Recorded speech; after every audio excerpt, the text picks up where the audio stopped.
All right. Hello, everyone. I'm Fred Oakman here with Mr. Jake Peters. You're listening to PS. This is Awesome, a PlayStation podcast. This is episode 386, where we dive into our thoughts on all things PlayStation. Before we jump in, please subscribe to our YouTube channel at youtube.com/PS. This is Awesome, where you can also watch the video version of the podcast. You can check out our trophy list on the PlayStation Network. I am Anchorless_81. Jake is Jakesaw01. Send your thoughts to psthisisawesome@gmail.com. Share the show with friends. Don't forget to rate us. The podcast airs for free every Wednesday on your preferred streaming platform. But for those who sign up to our Patreon for just $1 a month, you can join the one and only $1 Club and get a free die-cut vinyl sticker and a shout-out on an episode. And most times you also get the show a day or two early. Visit patreon.com/PS. This is awesome to support us. We record these episodes on Monday, typically, and I usually stay up late and get them uploaded Monday evening. So you have all Monday night to go to sleep listening to our podcast, and all day Tuesday to listen before everybody else for $1 a month. Remember, if you like our podcast, it does us a lot of good if you can like, comment, and subscribe on YouTube. Hit the bell, all those different things over there so we can keep building a fan base. We've been pretty stagnant lately, and it's bothering me a little bit. Just a little bit. It's just a small annoyance because I know how hard we work on this podcast. That out of the way, Jake, how are you doing today? So people are going to get a different look at me. I moved my camera to the other side of my desk. I don't know if it fucked up your OBS at all, but because of where the sun comes in the window next to me, it gets really dark. So trying it on this side, it looks more bright? Yeah, it looks better. I flipped the image horizontally, so we're still facing the correct way. Looks the same. Yeah. Just the other side of your face. It's just the other side of my face. Yeah. Okay. No, I'm doing all right. I mean, it's a bit of a long weekend, and we've I've been dealing with I think it's 100% stress related because work's been absolutely insane, but I've been dealing with this just nagging stomach cramp that I've just had for 5 or 6 days, and no other symptoms that you would associate with a sickness. Yeah. No fever, no headache, no stuffiness or anything outside of normal allergies. So that's been kind of bugging me a little bit. It'll come. I think the reason why I'm almost 100% positive it's stress related is because, one, this happens sometimes, and two, I sometimes my stomach will be bothering me, and then I'll just realize that I'm just clenching my gut really hard. Oh. And so I'll just let it out, and then I feel a little better. So I think it's just that I'm literally it's just a ton just tension. Yeah. And I'm just not even thinking about it. So that's been a little bit annoying. Yeah. But I don't know. It was a good weekend. Sarah and I went to the Ghost concert in Pittsburgh on Friday. I believe Troy was there, but I haven't had a chance to talk to him about it. Yeah, he was. Experienced something new about this concert. It was a phone-free event. So I went to see the Sesanta tour a couple months ago. That's a Perfect Circle, Pucifer, and Primus. And they had what they called a no phone event or something like that. But what it was they just made a couple of announcements before the show started. Say, hey, you're not allowed to take video. You're not allowed to take photos. If somebody from the venue sees you with your phone out, you will be escorted out of the building. That was the extent of it. And I think it worked pretty well. This, though, they were utilizing these things called Yonder pouches. Are you familiar with this? No. It's literally when you walk into the venue, they you have to take your phone out, put it in a pouch that they lock and give back to you. So you have your phone, but you're unable to use it because it's locked inside of a pouch. And the only way to get access to your phone is to leave the area where the show is performing, and they have either at the door when you leave, or they have designated areas where you can get your phone out of your pouch to be able to use it. So I'll say two things about this. I've got a good and a bad. One is that I honestly believe that people being locked away from their phones made the concert experience better. You didn't see people with their phones up in the air. More people were engaged with the band. A lot more people were singing along and dancing and chanting and all that kind of shit. Yeah. But I don't know that I necessarily agree with locking you away from your cell phone. Like, there's literally, to be completely fair, it's just like a magnetic latch. And if you really wanted to get in there, you could use some kind of pry bar and break it, and you could get your phone out if you wanted to. But, barring breaking their fucking pouch, there's no way to get access to your phone. And I just think about it from like the perspective of the way things work, right? Like nowadays, like for example, a lot of people now with diabetes have insulin pumps that are tied to their phone. Yeah. So like their phone tells them if their blood sugar is low or if they need insulin and stuff like that. Was it a clear bag? And It probably wasn't. Or a pouch. no, it's completely, it's like a dark fabric. Like it's padded. It's completely opaque. So I would like to believe that there are contingencies in place for people who have medical needs to have their phone with them. So like if you have this kind of thing where you absolutely have to have your phone, that you could be, let's say, excused from having to use the Yonder pouch. Yeah. I didn't see any nomenclature in or around the concert that said that this was that was a possibility, though. Now, maybe if you called ahead of time and you were like, hey, this is a thing, I need an excuse, blah, blah, blah, they could get you through without it.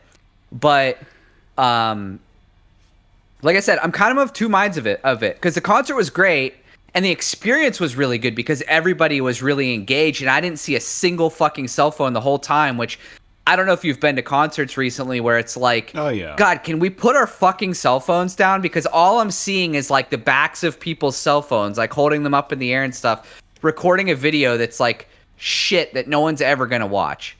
And, but at the same time, it's like, is it one of these things where you have to do that? Because people are not disciplined enough to stay off of their phones. You have to tell them that they're not allowed to use them.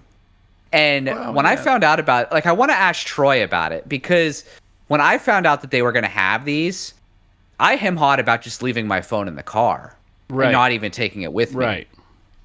But then I was thinking about, like, well, like, what if the fucking car gets broken into and, like, my phone gets stolen or something like that? It's like, I'd rather, I guess, have it on me and not be able to use it than, like, have it be in the car and something happen to it or something like that. So I decided to take it with me. But I don't know if you have any thoughts on that, because, like, it's now, granted, I don't know how. I think this is becoming actually a big thing in schools, right? Where they're using these pouches in schools to keep kids from using their phone when they enter the building. AI to cheat on that. I tests kind and of too, yeah. Yeah, so that kind of makes a little bit more sense to me. But, like, I don't know. It's kind of interesting as an adult. Is it likely that something's, like, to me, obviously, my mind jumps to the extreme. What if there's, like, a fucking active shooter situation? That was my first like thought, that? actually. And, like, it's like, okay, now I don't have access to my cell phone. No one in the audience can call in for help. Right. And I have to trust the authorities or whoever is in charge of this event to take care of that for me. Dude, my other thought is this. I 100% agree with you on that. It's a safety concern. But, like, also, now that everybody knows that this ghost tour is doing this, if you had some high-level criminals that know that you have fucking security cameras and ring cameras set up at your house, wait for the show to start and just go ransack your house, and you'll never be alerted. You'll never know. Yeah, I mean, I would. That's kind of a stretchy situation, I guess, because the person would have to know you and know that you're going to this concert. Well, I mean, like if you had a Target or you had a Mark or something, and you're like, oh, let's give them free tickets to go see this concert that's using these pouches. You know what I mean? We'll send them in the mail. That's some fucking that's like some movie heist shit where it's just like that's pretty funny. But like, no, I ultimately don't have a problem with it, and I think the experience of the concert was worth it.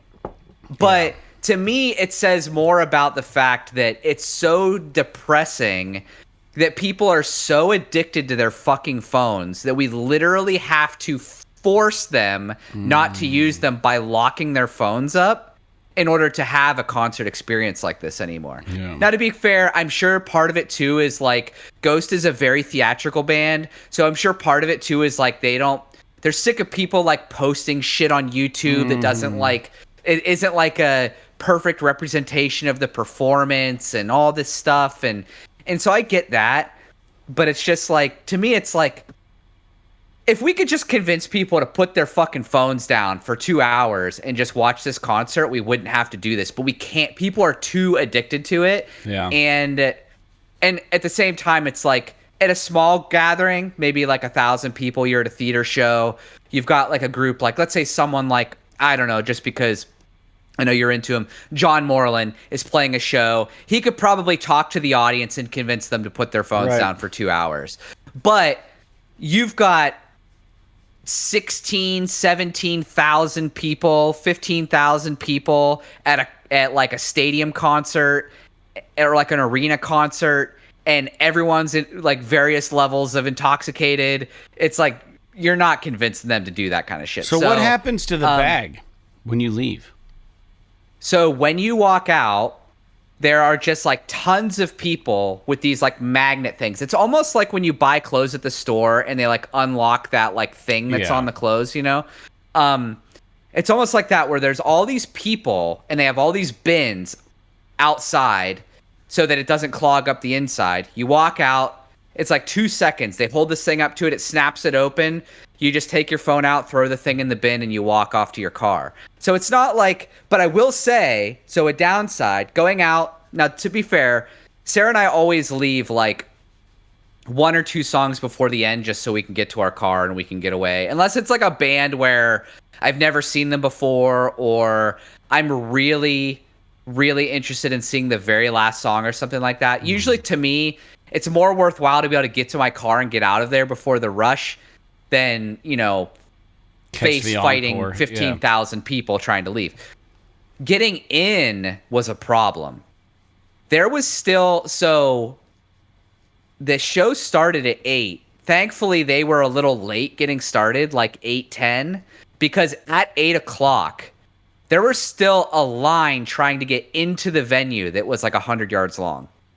Because this process was slowing people down getting into the venue. Well, probably people were like, no, I'm not letting you do that. Or they probably got so much pushback.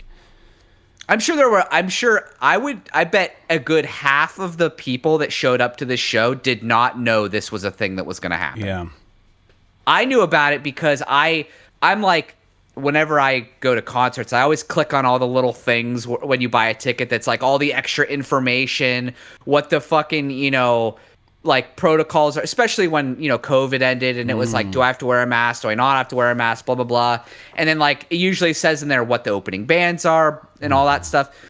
And I just do that. But I'm sure a lot of people don't. They just buy tickets and they fucking show up. Yeah. So I don't know. I'm sure there was a lot of that, though. I'm sure there was a lot of huffing and puffing going on at the start of this show. So I don't know. That was a little bit of a tidbit lot of puffing for the weekend going on, if you catch my drift. Yeah. To be honest, I was actually talking to someone at work about this today. Shockingly, the first concert I've been to in a long time where I didn't smell weed once was Ghost. And yeah, and I was flummoxed The because Satanists. I guarantee you there are people smoking weed there. Yeah. But it's just around me, I didn't smell it at all. Yeah, right. So I don't know, but it's weird. They're a weird band. Like there are tons of kids there and tons of adults. Like it is very strange. So I'm sure that's maybe part. I don't know. It's irrelevant. But I was curious what you thought about the whole Yonder pouch thing, because I was like, what is a fucking Yonder pouch? And then I Googled it, and it was like, this is what it is. I was like, oh, that's kind of fucking it sounds weird. like some sort of like pouch you'd get in The Witcher or something that like right. spawns gold every once in a while. Right. Orans. And then so I looked it up on YouTube. I was like, okay, what are these things? And like as soon as you start typing it in, the first thing is like how to get your phone out of a Yonder pouch. And so it's like all these videos of people like breaking the fucking Yonder pouches and like people bringing their own magnets like into the venue with them so they can unlock the pouches. I don't know how you get those magnets through a metal detector, but like it was an interesting thing. So yeah, I mean, other than that, it was I'm the looking weekend at the was pouch pretty right crazy. now. So it is kind of Yeah, they're weird. phone-shaped. Right. It's literally like a phone-shaped pouch with like one end that's open that has a magnetic clasp on it. It's you like can only open almost with like, one of their like magnets. if you have prescription sunglasses. It's like one of those things, almost. It kind of looks like that. Yeah, just phone-shaped. It's so freaking weird. Anyway, other than that, I mean, I did a lot of like yard work. I went up for a little bit of a motorcycle ride on Sunday. But other than that, just kind of chilling. How about you? Did you have a good week? Yeah, it was all right. Friday, I had a concert. I played at Rising River solo. They always treat me, and I've never played their solo, but they treated the band really good there in the past. And it was nice, except the bugs were out, and I have like all these little bug bites on me. That was nice. It was a good time. And then Saturday, I played up at the... dude, something funny happened. I played at the Lake Resort Saturday night, solo. And, dude, it was like one of those gigs where, like, I'm using their sound system Saturday at the Lake Resort, and I can't even tell if the subwoofer is working. Every time I go there, like, they have this sound system that runs on an iPad. It's like it's a digital mixer, all powered speakers, but the stage is really far from where all the power amps are, the preamps, what are we going to say? And they're all ran underground or somehow to the stage, and it all runs off of a separate network. So my routine typically is, now, because I hate bringing my sound system if I don't have to, so I show up, I go, if it's new staff, I just tell them who I am, I go behind the desk, I grab the iPad, I go up to the stage, I disconnect from their billing network, and I reconnect to the Netgear, which is plugged in on the stage, the router there, the wireless router there. That usually will get me in, which connects to their I guess their mixer, which is actually back by where their desk is, where the cashier is. So that wirelessly connects to that. But they have all their inputs up on the stage, which is nice. But I just use an iPad to do all the volume and stuff. So the other thing is they have speakers, powered speakers, and a powered subwoofer. Or maybe they're passive. They might be passive, and he runs... I don't know how it works. He has 3 power amps behind the cash register. 9 times out of 10 when I get there, all those power amps are turned off.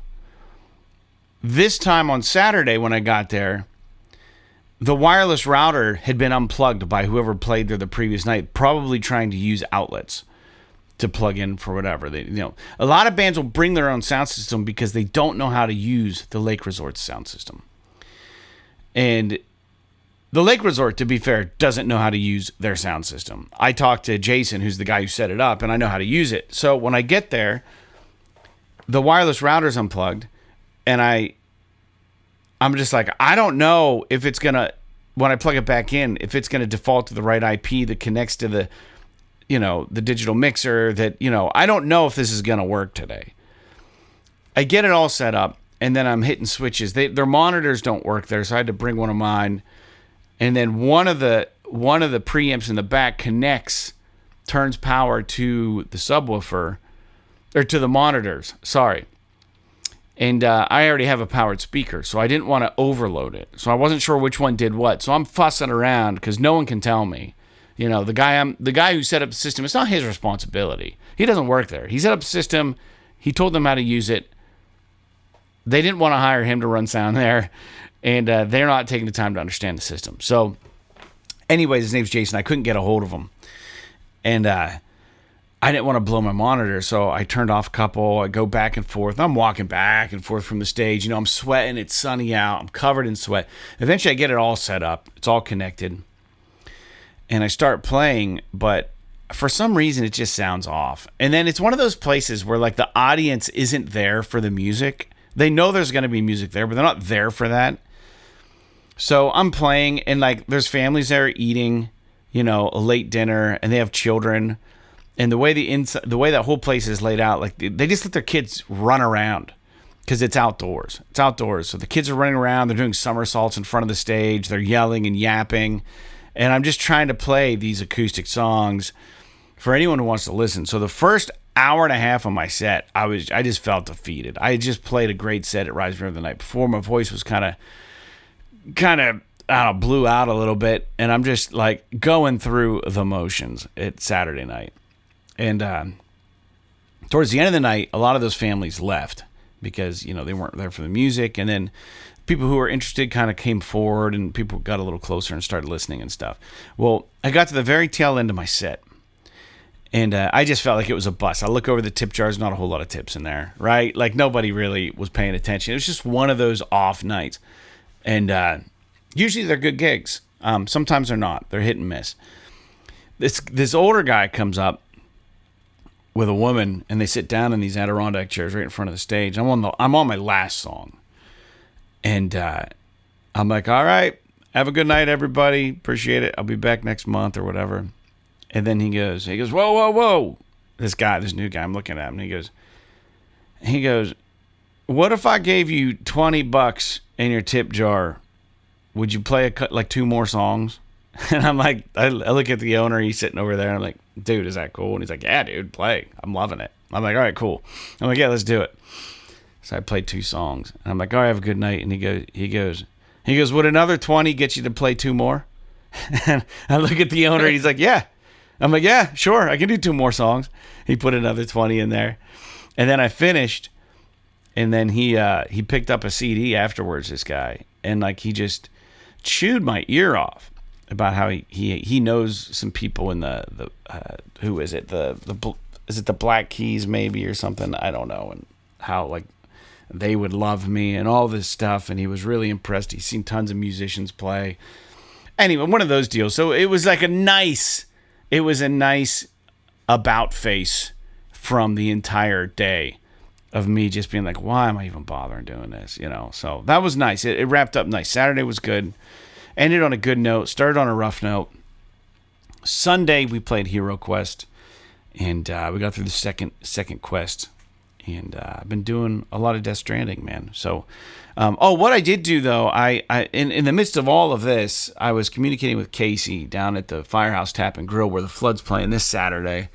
Dude, I just never have all the information, and I should have it. That's just typical of the way these shows go in our area.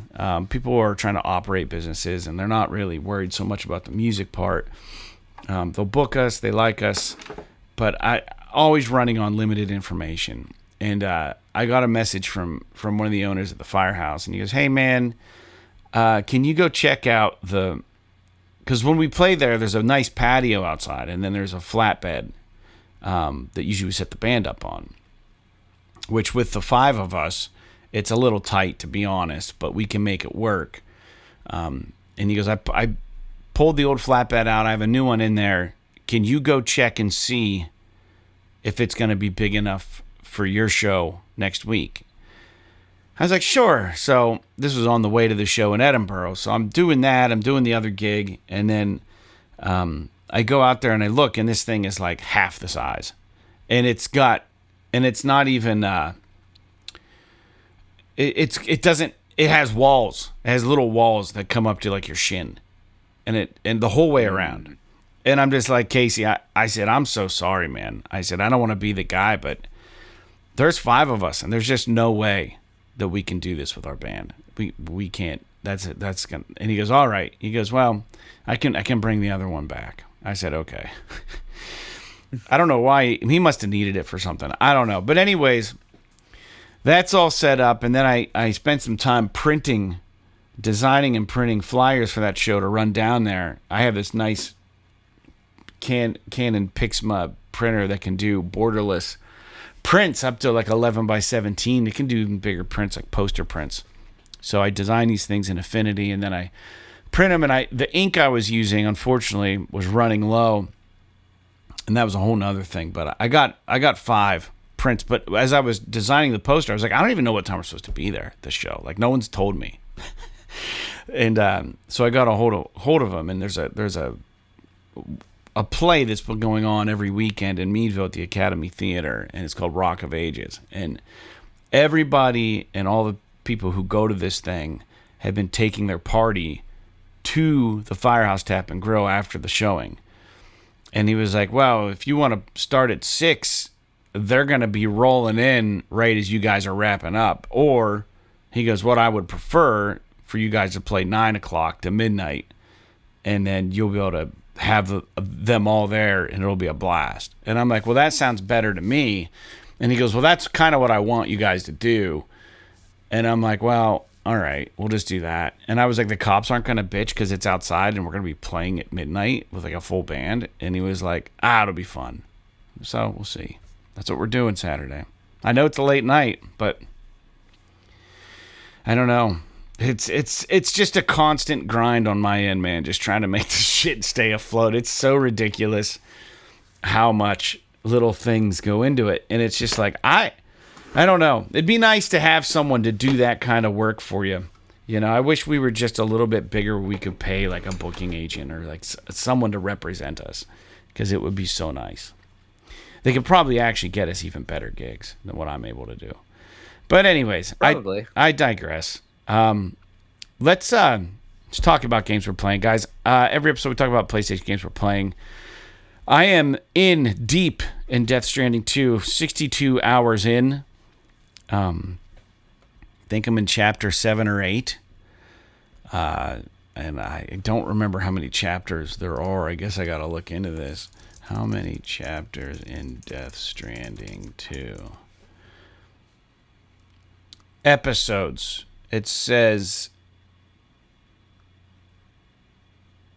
there's 16, and then it's minor spoiler, the last episode is just kind of like post game. You can do whatever the fuck you want. So I'm about halfway through at this point, which is good. 60 hours. I'll probably clock over 100 on this game. It's fun. Jake, what are you playing? It's crazy that it's that long. It like makes me not want to play it. I mean, I'm sure it's great, but I don't even know the time's passing when I'm playing it, dude. I have no clue. I'm just in it. That's I'm doing a lot of cool though. extracurricular shit in there too. Like I'm building roads and monorails and all these different things that you don't necessarily have to do. Right. Yeah, I get it. That's cool. I'm really I'm glad you're liking it, and it seems like everybody is liking it the same. So hopefully, it's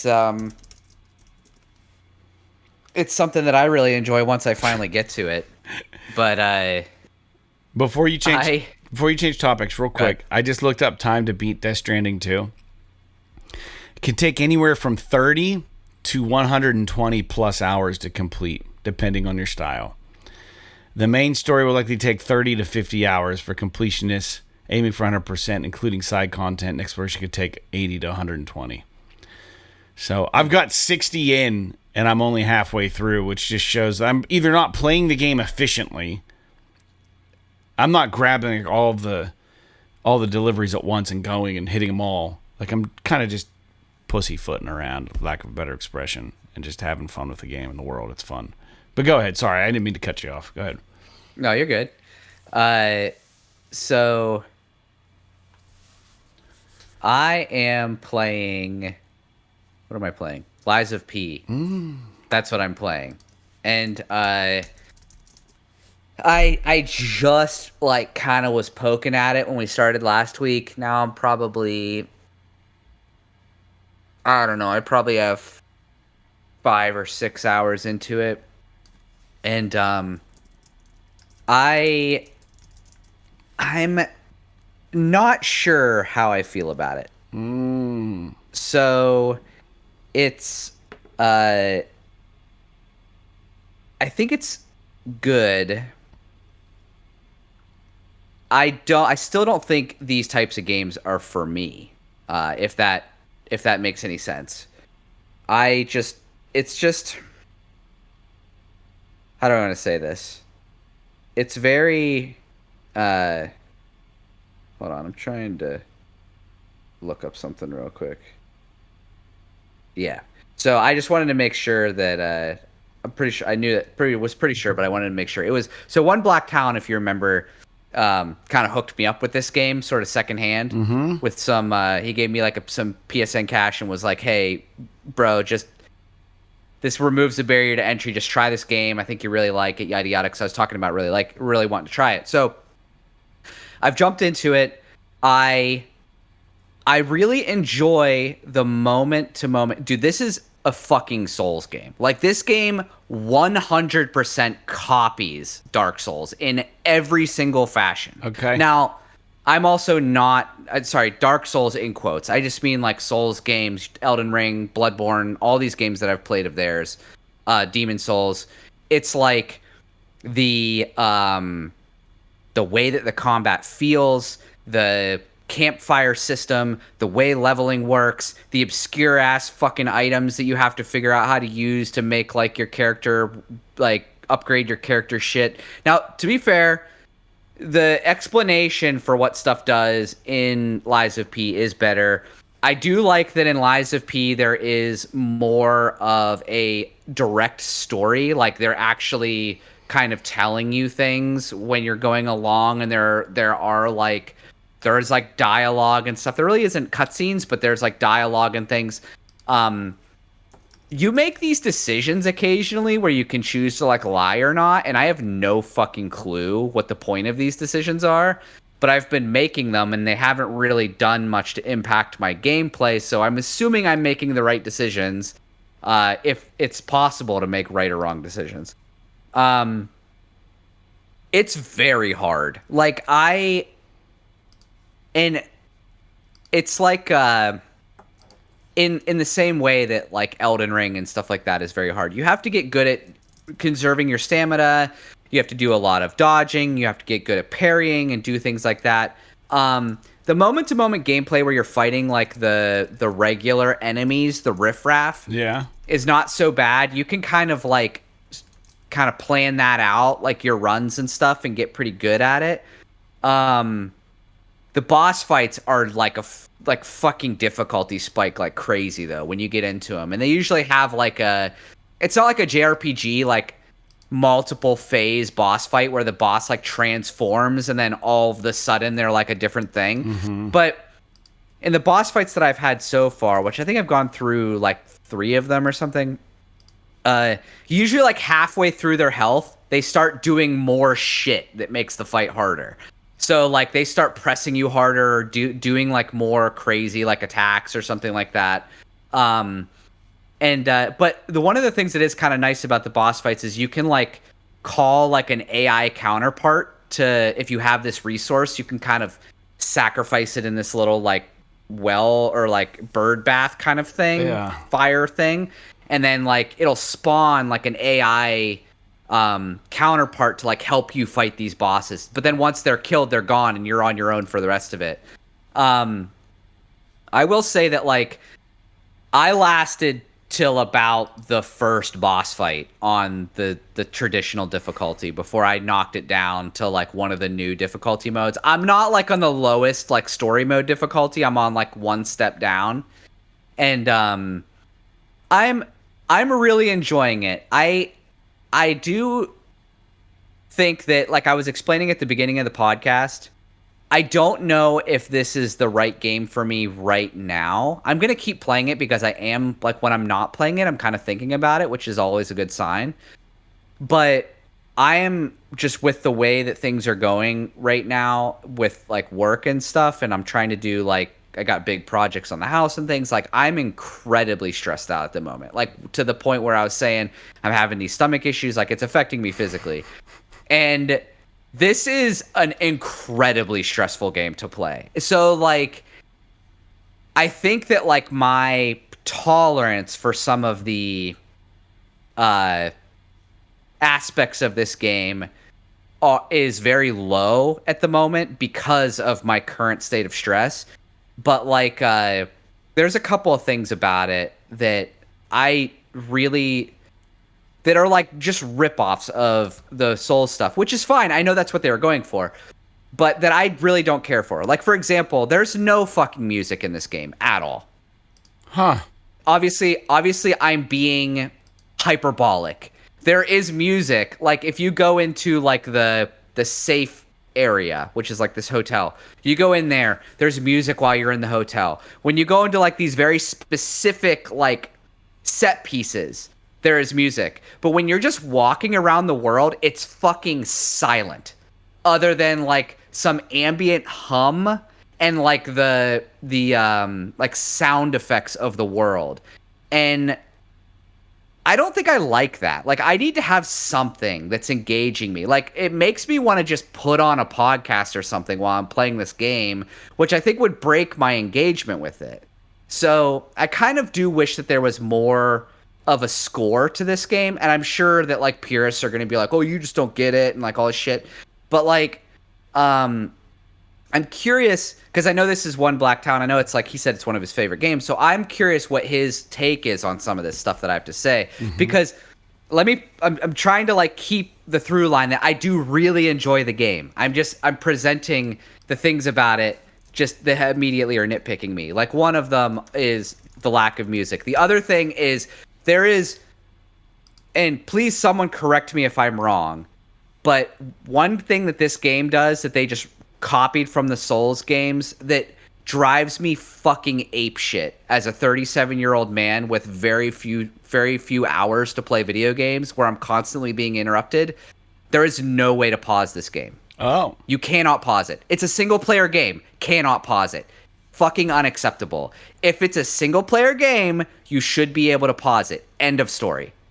And so like constantly I'll be like in the middle of a run and I have to worry about enemies attacking me and stuff, and something will happen with the dog, or like the phone will ring, or Sarah needs help with dinner, or something's going on, and I have to be like, sorry, you gotta fuck off for 5 minutes until I can find a place where nothing's gonna kill me, and then I can come help you. And I don't agree with the philosophy.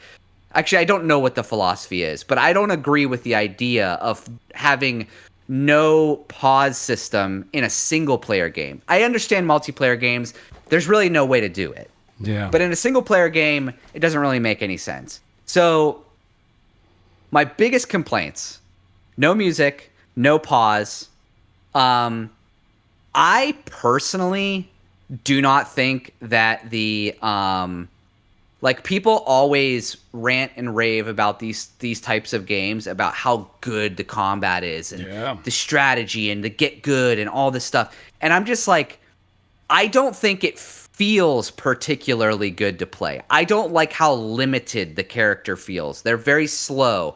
When you're walking around, it's like very trudgy and slow. You don't feel very like active and dynamic. It's like, even though it technically is like an action game, it doesn't feel like an action game because of how slow and plodding everything is. Right. But that's a personal preference thing. I'm not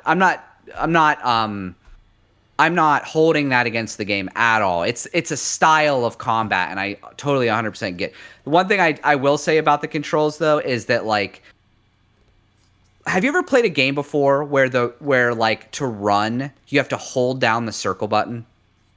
To me, this is like that sounds terrible. Asinine control design. Yeah, I don't like because it's like, okay, if I want to run away, I have to hold down the circle button. Now I can't look.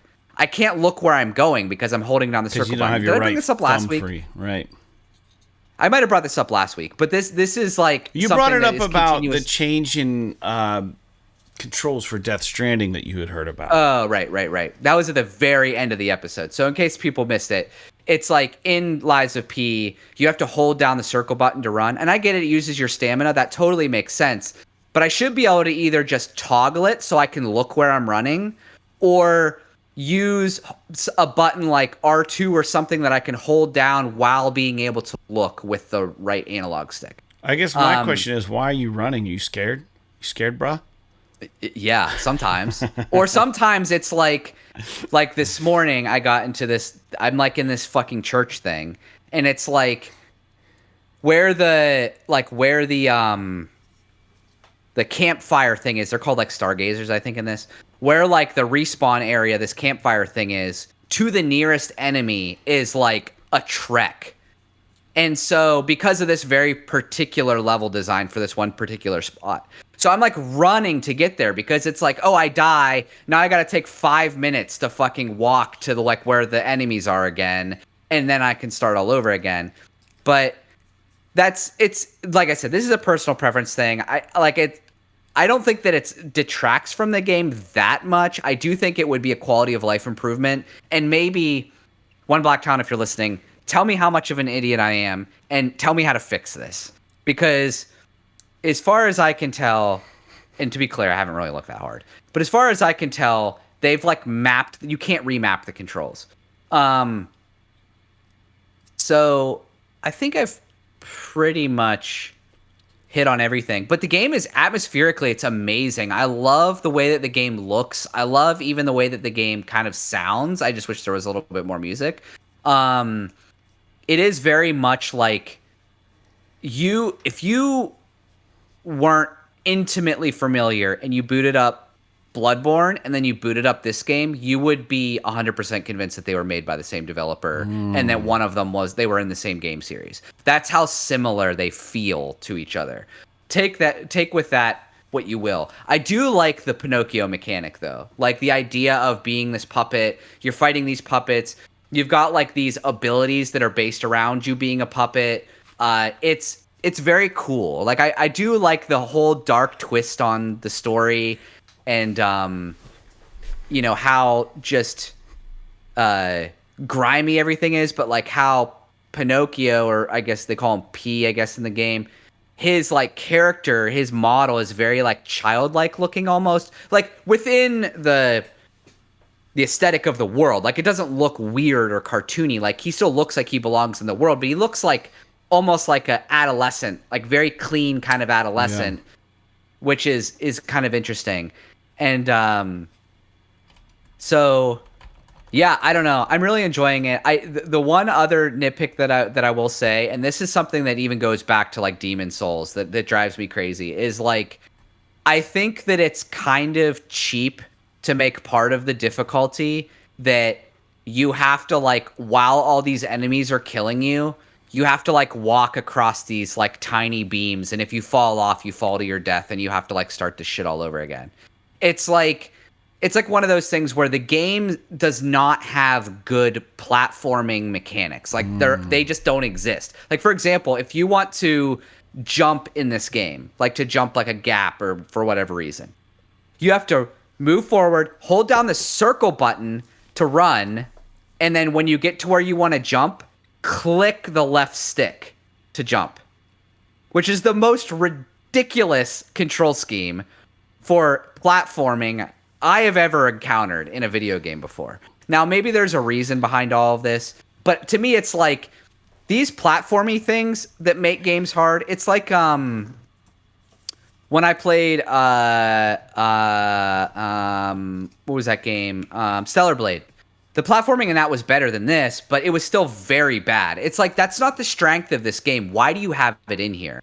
And now I've got this level that is like, this level, at least this particular part of this level, is 100% design around the idea why it's difficult is because you have to walk across these little beams while guys are throwing shit at you and knocking you off of them, and you have to like time all these things perfectly, and then like you make a hiccup and you slip off of the beam and you fall to your death, and then now like because it's all about these resources that you've gathered to get them, Now you have to climb all the way to the fucking top because it doesn't put the resources at the bottom where you landed. It leaves them at the very fucking top. So now you have to like climb this shit all the way back up. Hope you don't fall off again in the process to get your resources back before you continue.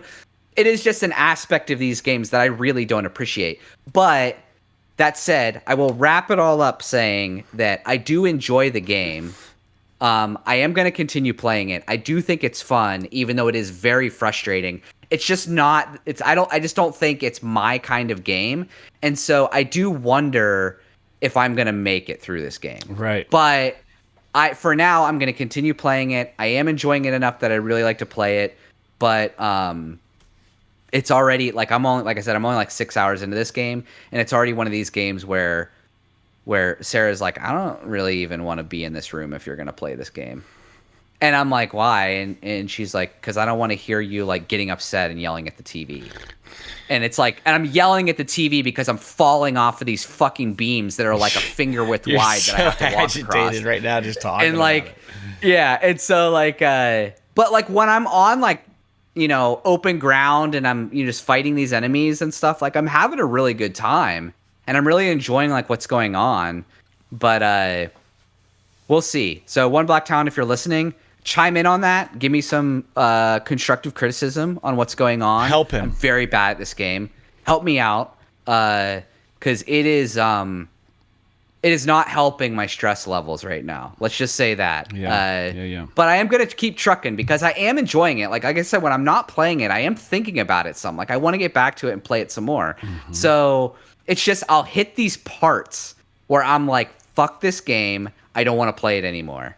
And then I'll leave and I'll come back. And I know a lot of people are like, that's what's great about these games. But that's what I hate about it, because the tricky secret with me is that I think is my roadblock for this type of stuff is that for me, fighting and struggling and struggling and struggling and finally beating that boss or finally beating that level, the payoff for me is never worth the squeeze.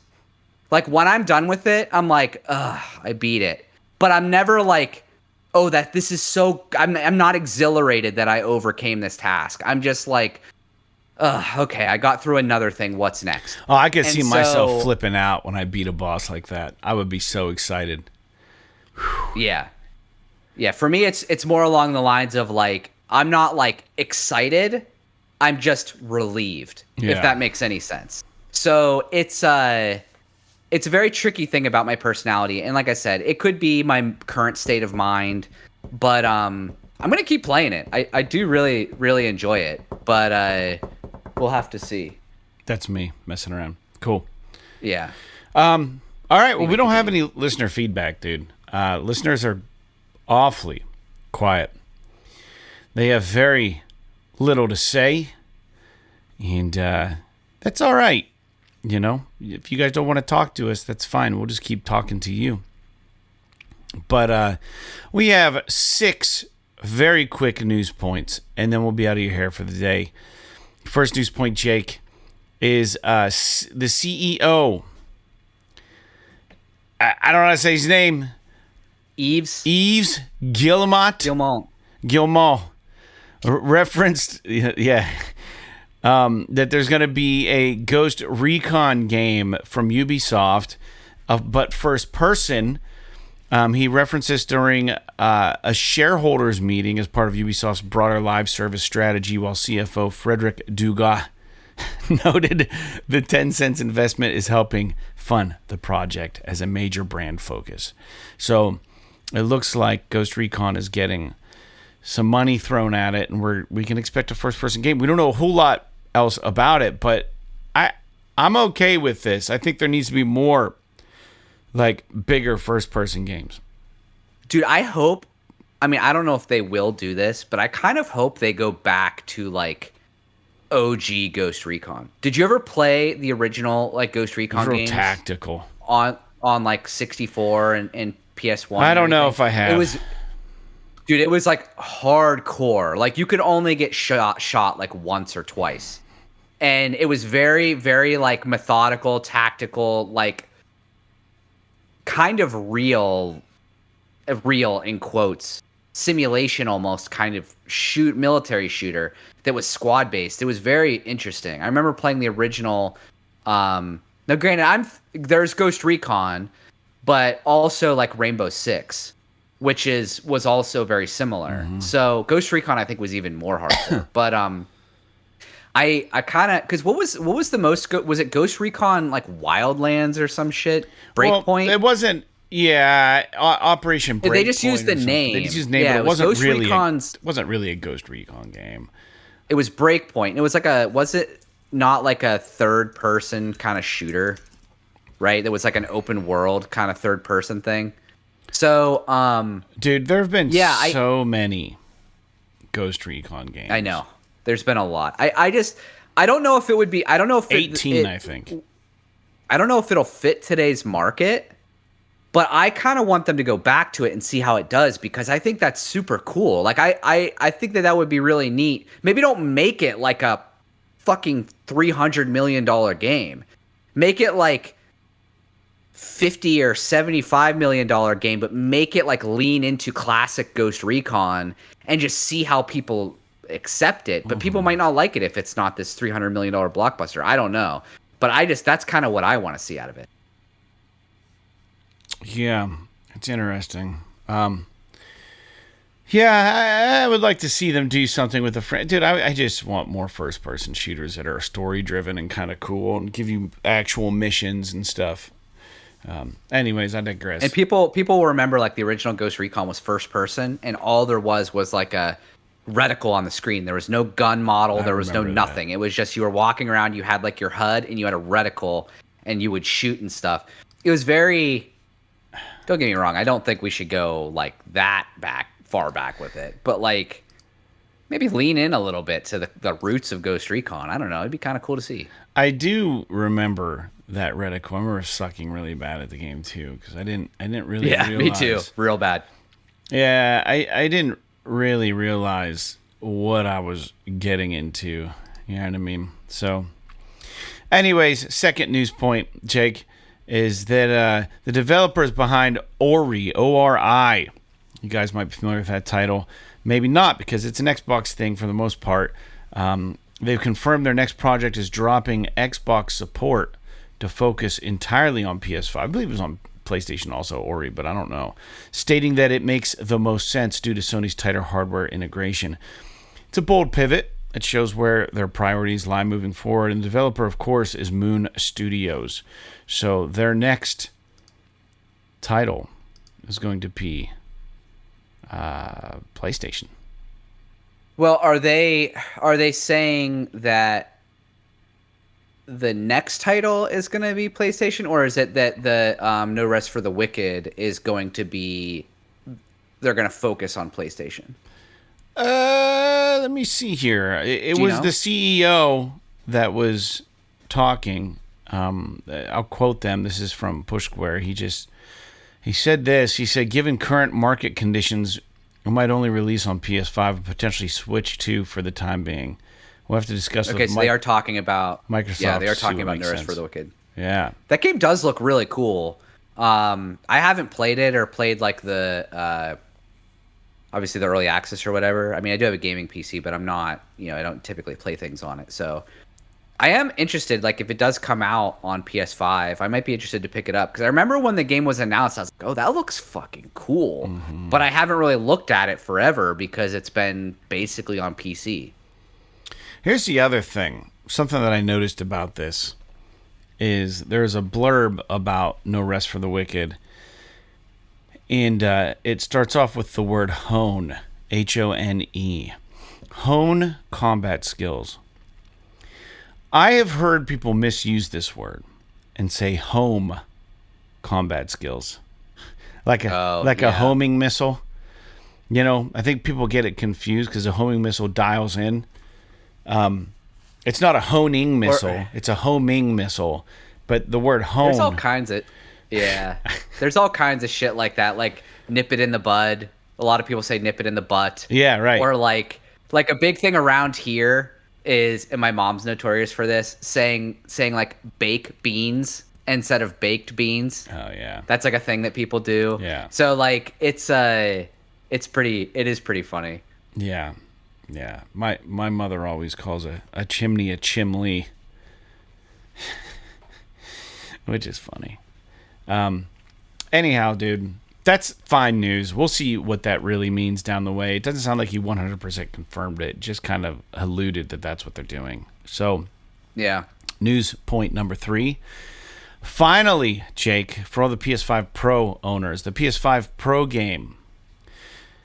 There's one shipping with full native 8K resolution. It's 60 frames per second. A first for the PS5 Pro. And console stability and visuals are locked in. Now, maybe we should talk about whether it's worth the money it will cost to have a TV that can support this. And the base PS5 version of this game is going to run at 4K. And what it is, it's a pool game. It's a pool game. Like pool as in billiards. Yeah, pure Pool Pro is what it is. And gotta have your pool in fucking 8K, my dude. Yeah, there's no upscalers like PSSR used. It's native 8K. So that's kind of cool, but when you really think about it, it's it's honestly it's really cool, but who the fuck has an 8K TV? Well, to play a pool game. Unless you're one of these people who needs to have a giant television and then sit 5 feet from it, there's really no point in having 8K. Yeah. If you sit the correct distance away from your television based on its size, 4K is about as high as you would ever need. So to me, it's crazy that people would pay all this money for 8K televisions. I guess if you're like a home theater like nerd and you want like the big screen that you're sitting in front of, I could get that. But I just don't know for video games if that really makes sense. Because I wouldn't want to be looking all over this huge screen while I'm playing, you know? I want like my peripheral to be able to encompass the entire experience. But it's cool that they're branching that way, I guess. I just don't know if it's worth spending money on it. Well, the studio behind the game says that this game has hyper real lighting and frame perfect physics in 8K. And there is a screenshot of the pool cue coming off of the cue ball and a puff of the chalk flying off the tip of the pool cue. This green mist. It looks perfect. It's really, really honestly kind of cool. And then the ball's real up close. It's kind of wild, the detail. You can see the little imperfections on the 12 ball, and like I don't know if you're looking at the link that I have there. And you can see the reflections of the rest of the room, but like you can see like little like scuffs on the balls, which is just at what point do we need that? It's cool, like you're saying, Jake, that we can do this. But I don't know. It's impressive, but it's just, and the felt looks so nice. You know, it does look nice. I want to know, is the game fun and does it play well? It is it's so weird how there are these, pardon the pun, pockets of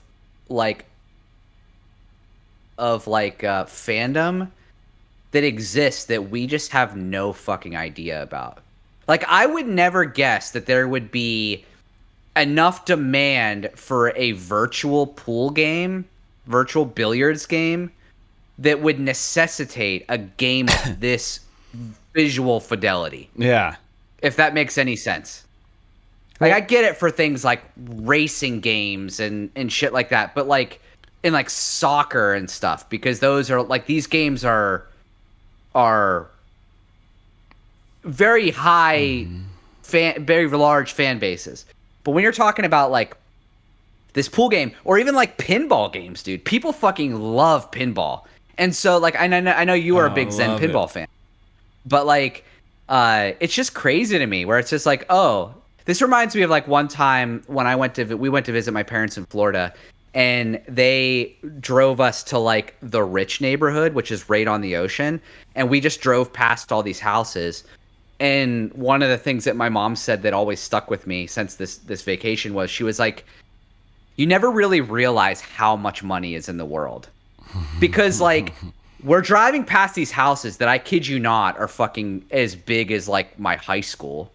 And I have no idea who any of these fucking people are. Like, you would think if they had that much money, that they had these huge houses, that like they would have some notoriety and we would know who they are. Right. But no, these are just some random fucking people Just some that just happen to have a shitload of money or whatever. Right. Yeah. Right. So it's like, you know, it's kind of like that with this, where it's like, you don't realize people, like, there are hobbies that we've never even heard of that have huge fan bases. Yeah. Not that we haven't heard of billiards before, obviously, but like, it's crazy. I love in me this some game, like nine-ball. like you said, it looks cool, and I like playing pool. Don't get me wrong. You know, I used to drink a lot of beer and play a lot of pool and smoke a lot of cigarettes back in the day. But like nowadays, like, it's just crazy. People love it. Well, it's wild too, because there are people in the comments section on the Push Square article just saying like that. I had no idea this game was being made. By far the best pool simulator ever. You know, people are being serious. They're like, this is like the best pool table simulator that out there. This company makes them. So good on them. I could see maybe being really, dude, this is actually one of those games where I wonder if it would legitimately assist your ability to play the game in real life, playing this video game. See because the it's all about angles. angles and stuff. Yeah. Right. Now, obviously, you would still have to perfect the technique of doing the spins and stuff. But when you're talking about just hitting your angles, I bet that this game probably does a good job of like teaching you that for real. Yeah. Do you remember Quantum Leap, the TV series? I remember the name, but I don't remember the show. This guy, something happened to him, and every day he wakes up in a new body. And in like a new time period. And it's his goal to save the person's life. And he has no idea what's going to happen to them. But like it's his mission to like, and if he dies and if he survives, the next day he's in somebody else's body. It's just his cycle. Well, there's one episode where he's not a good pool player at all, but he takes form and he's in a bar and he has no idea why he's there, and somebody's like, hey, get over here, you're up, and he's got to play pool. And he had this weird guy, forget his name, that followed him around that was kind of like a hologram. And I remember him playing pool against this guy who was like a pool shark, and he had to beat him, and no one could see the hologram but him, right? The guy who got transported. And the hologram guy overlaid all these holographic lines over the pool table so the guy could play pool and do it perfectly. And it was so cool. I think a pool game in VR with the ability to see the lines in virtual reality space would be so fun. I think that would be neat. I think that is a game, like you're saying, would fit very well with VR. Now, I do have a question about this show. I don't know if they answered this or not. Do the people whose body this guy inhabits, are they conscious during this, or do they just like not experience this day while he's controlling their body? You never find out. So Quantum Leap, it was on NBC. All right. It follows the exploits, this is off of Wikipedia, of Dr. Sam Beckett and his project Quantum Leap, through which he involuntarily leaps through space-time, temporarily taking over a host in order to correct historical mistakes. That's what it was. I guess he wasn't dying. He wasn't trying to save somebody's life. I misremembered. But season 1 was a late season replacement consisting of 9 episodes. So I don't know how many. I don't know how many seasons there are or anything about this thing. But so wait, was there an original show? Yeah, 1989. Yeah. And then they tried to revive it in like 2022. Interesting. Now, but you get what I'm saying, right? Like the dude whose body gets inhabited, like do they at the end of the day think they made all those decisions and did all that stuff? I'm not sure. It's just, their life goes on, or is it like they blacked out for a day, or are they just like held captive in their own body while this guy just does all of this shit for them, and then they're just like, because you would imagine if that was the case, then after that day, Dr. Who's he what's it goes back to his fucking lab, and this guy now these people now have fucking emotional breakdowns because they lost control of their body for an entire day and didn't know what the fuck was going on. That's so weird. Yeah, I'm reading some of these synopsises and they're so funny. I'll read one to you and then we'll move on. Sam is Clarence Kid Cody, a crooked boxer who must win the championship in order to win the money that his new managers, nuns, Sister Angela and Sister Sarah, who received his contract from a deceased parishioner, need to build a new chapel. Sam must achieve this while saving his host from retribution by Jake Edwards, the gangster paying him to cheat, and also keeping the promise to his host's girlfriend, Dixie, of a better future for them. So, like, it's like he gets thrown into, like, what most people would think would be the worst situation. Like, social situations where, like, I've got to please this person, not piss this person off, get this outcome, and somehow do all these other things in this setting. But usually it also came with some sort of skill. He wasn't, like in this case, he's a boxer. and he has to win. He has to win instead of throw the fight, so that the nuns can build the chapel. So it's just so bizarre. I don't know. It was a great TV show. Probably really cheesy looking back at it. But Quantum Leap. I'm talking about pool. There was an episode where he had to beat some pool hustler or something, and he had the lines drawn out on the pool table for him. It was cool. All right, here we go. Next news point, Jake. The dedicated Ghost of Yotei State of Play just topped the summer showcase viewership with 3.2 million views. So it's a clear sign Sony's single title showcases are resonating more than ever.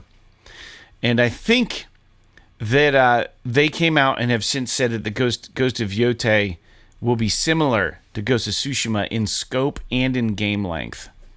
So this isn't one of those situations where the sequel is trying to be bigger, and it's not trying to like outdo the first one in that regard. And I also read that you should not expect any references to Jin Sakai in the new one. I mean, I'm okay with that. I wasn't really tied to that character at all, so it didn't really matter to me. Yeah.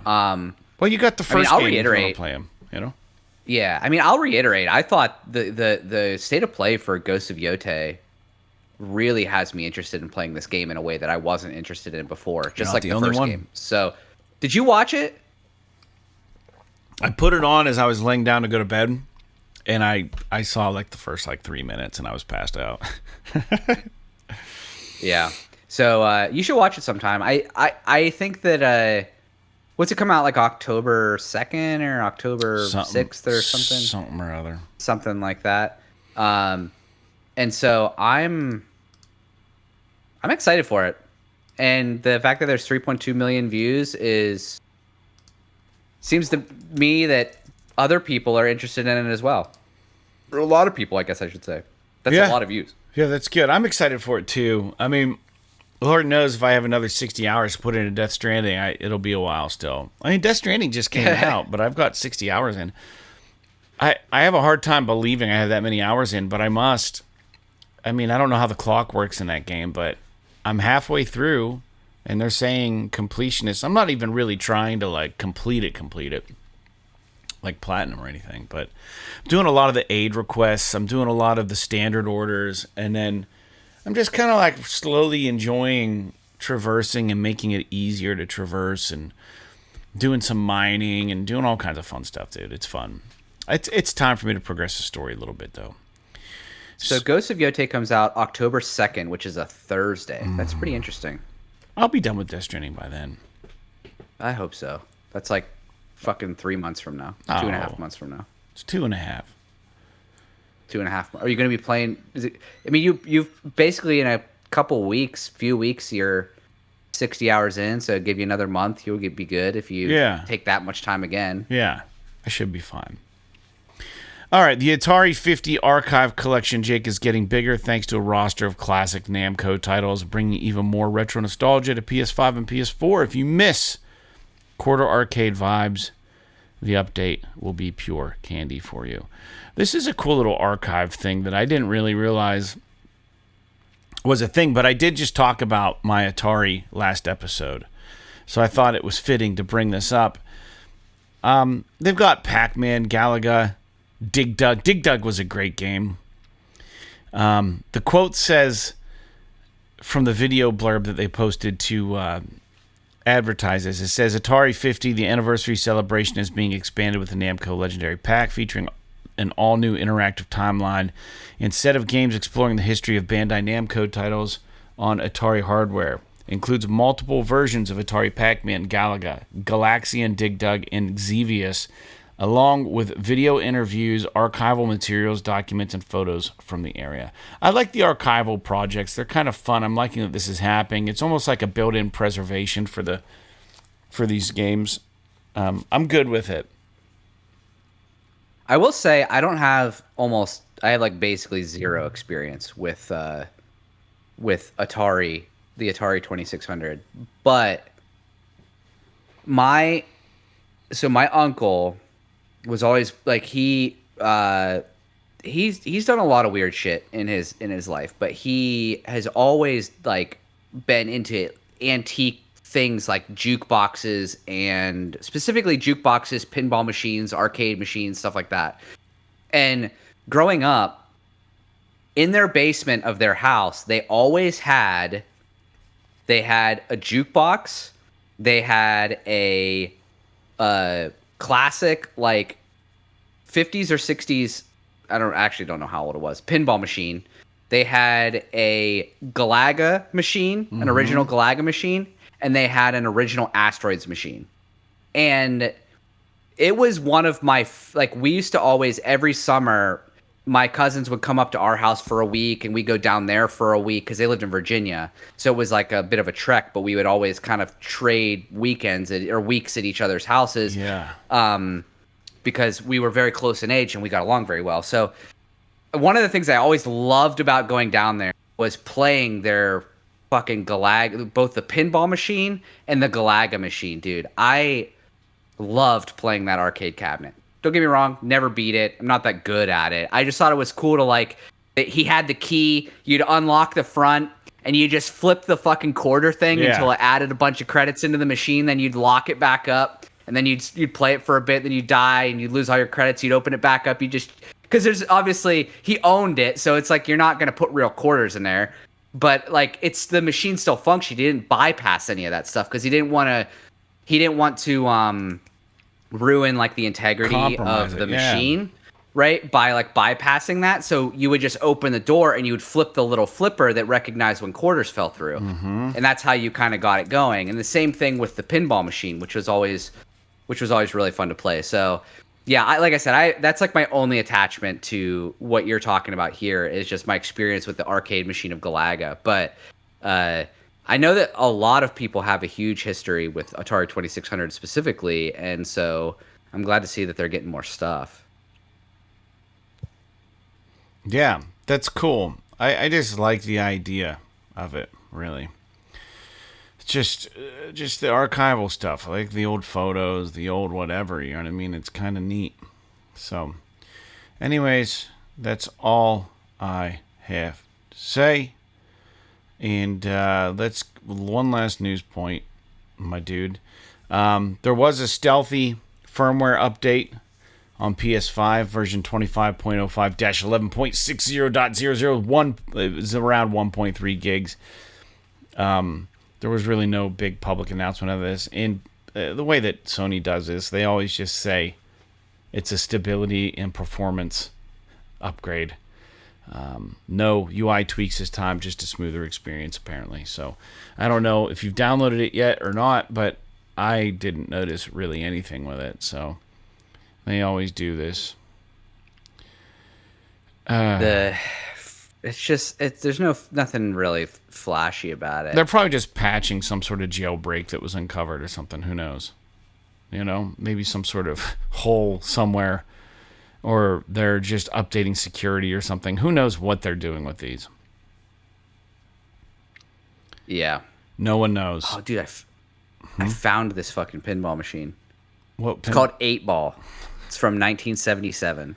Yeah, it is. It's pretty fucking cool, man. Pinball's cool. Like I appreciate pinball. Like I appreciate the mechanics of pinball machines. I think it's really neat. But I'm not like gonna say that I love the game of pinball. I put a picture of the machine in the fucking Discord chat if you want to take a look at it. Okay. It's pretty. Oh yeah, pretty dude. classic. I've seen something like that before. Yeah. So I love the art on these old, like at the top, like that dude just hovering over the pool table, like wants to be James Dean. It's fucking rad. Yeah, it's pretty cool. Anyway, sorry, I kind of got derailed there thinking about this old pinball machine. But yeah, I don't know. It's PS5 firmware. Who cares? Yeah. I mean, obviously, it's good that they're updating the firmware because it means that hopefully the console will perform better and will be more secure. But other than that, I mean, there's nothing really exciting about that news. Yeah. Yeah, I agree. It's kind of frustrating that there wasn't a whole lot of stuff that I thought were worthy of really discussing this time around. But that being said, man, I guess there's not a whole lot else to talk about on today's episode. There probably were more news stories. I just didn't latch on to anything. We have a couple new games that are coming out this week. And Luto, July 22nd. Wildgate, Monument Valley the 3rd, or 3. Abiotic Factor is finally coming out. July 22nd. July 23rd, we're getting Wheel World. July 24th, Wu Chang, Fallen Feathers, and Killing Floor 3. So, there are your games. I think people are interested in that Wu Chang game. I know that they talked about it. I think it was either a State of Play or maybe it was Jeff Keighley's thing or whatever. I'm looking it up now. Forgot all about it. It looks kind of cool. I mean, I don't know that it's a game for me, but I think people are excited about it. It looks pretty high quality. Yeah, I'm with you on that. Cool. Well, that's all I got, Jake. Do you have anything for the listeners as we approach the 8 o'clock hour?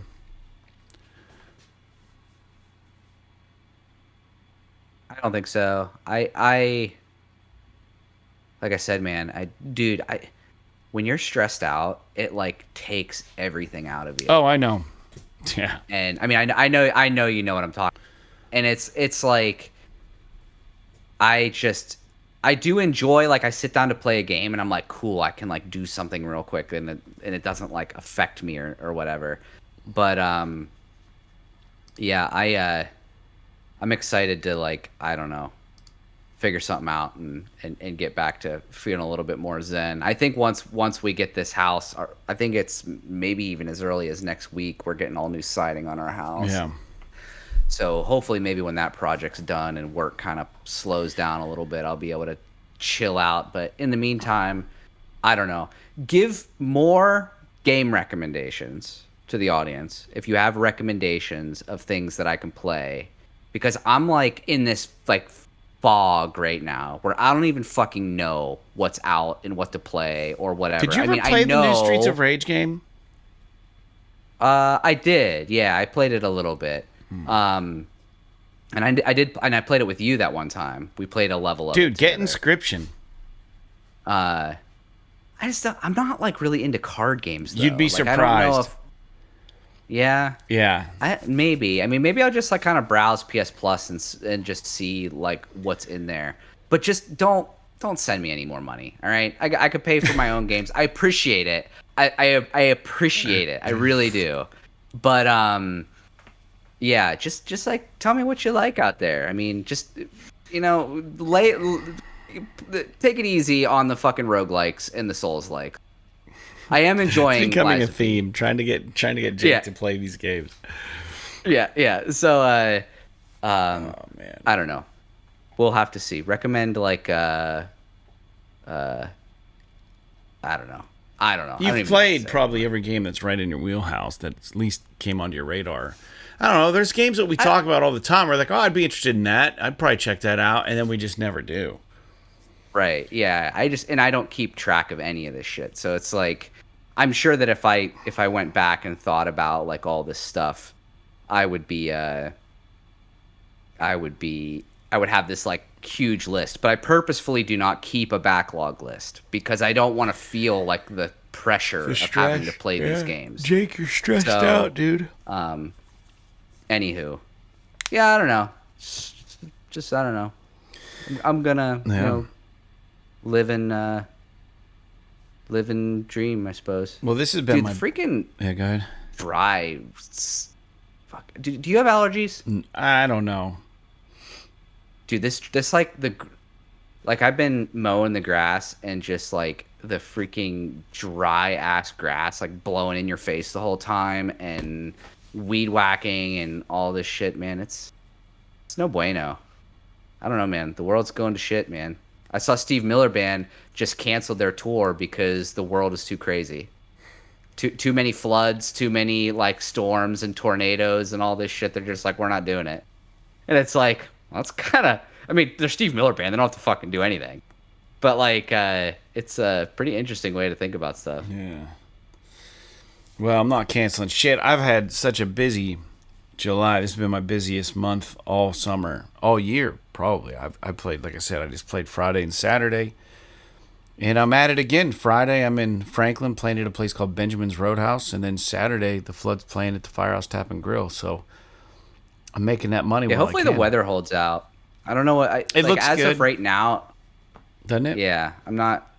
As of right now, it's like scattered thunderstorms on Saturday, but who knows? It says that like every fucking day. It's the summertime, so it could be totally fine. Yeah, so we'll just have to see. Well, I really hope it's good because it's going to be a fun time. All right. Well, yeah. That being said, let's close this off so I can get this thing uploaded for the minus 10 people that listen to the show. I'm just kidding. Our listener base is actually going up. I've been watching the metrics, and it's not going up a lot, but it's going up a little bit. It's about time. Consistent as shit. Oh, dude, Happy Gilmore 2 comes out.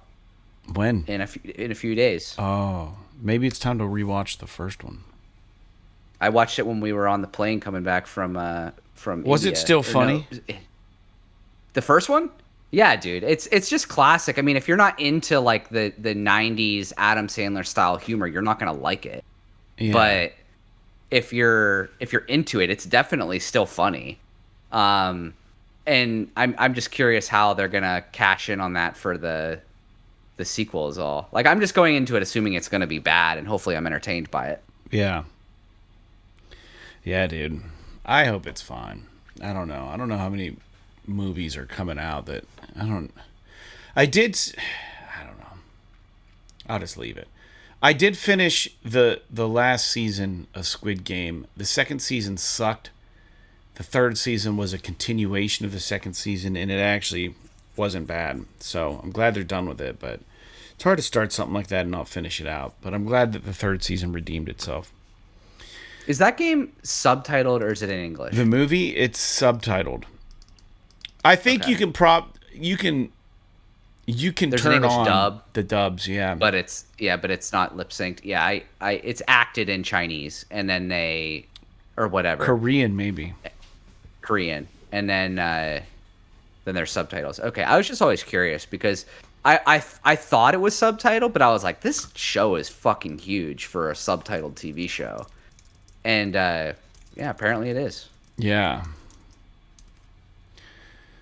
All right. Well, let's close this off. So, thanks again for tuning in. This is episode 386. We're getting so close to 400. It's laughable.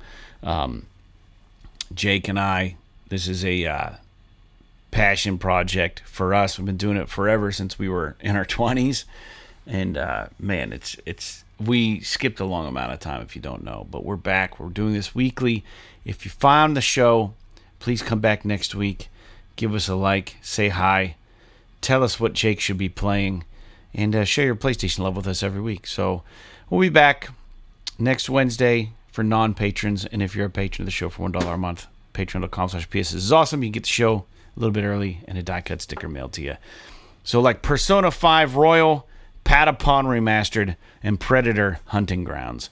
P.S. P.S. This is awesome. This is awesome.